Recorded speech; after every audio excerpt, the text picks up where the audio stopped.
Chapter 3. In the Court of the Goblin King. So, let us go now. Far, far from the room at the tavern, where our heroes sit covered in goosebumps.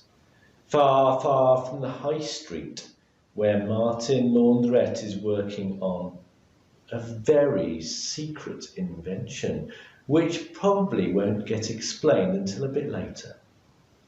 Far, far from the woods on the edge of town, where Friday's secret cottage lies hidden.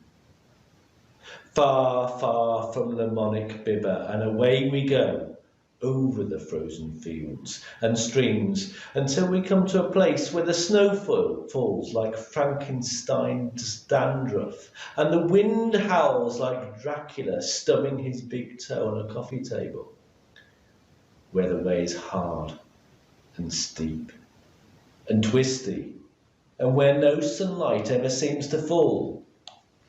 Goblin Mountain. Up the cold, bare mountainside we go, almost to the very top, until we come to a horrible gaping hole, all ragged and torn from the rock. And there is a terrible din coming from that hole, like nothing ever heard before, for 'tis Goblin Cave, and 'tis rammed packed full of goblins.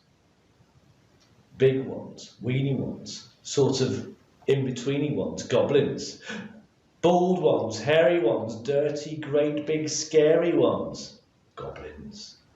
Giant ones, tiny ones, nasty little spiny ones, goblins.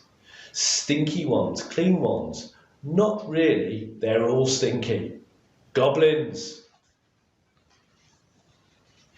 Yes, wherever you looked, it was tails and spikes and fins and fur and extra arms and knobbly knees and all sorts. One of the goblins even had 2 heads and sat there constantly arguing with himself. No, he didn't. Yes, he did. No, he didn't. Oh, and talk about badly behaved. Those goblins were always up to mischief, scratching and biting, hanging from the ceiling and gobbing up on the ones below, cheating at Monopoly, you name it. The only time they ever shut up was when the Goblin King arrived to give his commands. There he sat, right in the middle of all that chaos, sprawled on a great throne made from a rusty dentist's chair he'd found on the mountainside one afternoon. His eyes were red and bloodshot, and his long, cruel fingers dripped with silver rings he'd stolen off old age pensioners. And in his big red beard sat a dark green emerald gleaming nastily. My word, those goblins loved that big fat jewel. Shiny thing, they'd cry whenever it caught the light. Shiny thing, shiny thing, shiny thing, shiny thing! All their shouting drove the Goblin King crazy, but he had to put up with it. It was just part of the job. At the king's side stood his partner in dirt, a shady character known only as Burger Wizard III. He wore a robe made from an old sack which said low quality pork chops, and he was smoking a pipe full of mud. Fancy a little puff, me old Goblin King, coughed the Burger Wizard, brandishing the pipe. It's really nice, he lied through another cough.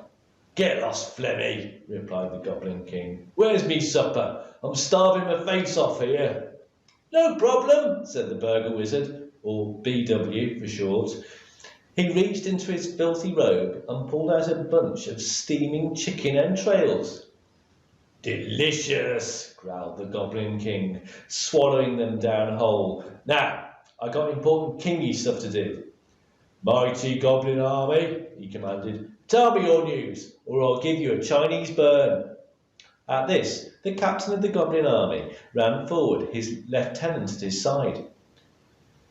News good, Captain Ankles reported. We attacked old woman and duffed her up. Who cares about some stupid old woman? Roared the Goblin King. What I want to know is how my evil plan's coming along. You built that tunnel yet? Nearly finished, squeaked the lieutenant, whose name was Oink Balloon. One more day digging, then we're finally there. That's more like it, snorted the Goblin King. Now for a nice long snooze. He closed his eyes and put his feet up. Shiny thing, screamed the goblins, pointing at the emerald in his beard and jumping up and down like carrot cakes. Shabba me whiskers, scowled the king. These creatures is noisy. Whoever thought leading a goblin army would be such a bother? And that's the end of the chapter. The next chapter is called Chapter 4. You're a bad man, Mr. Laundrette.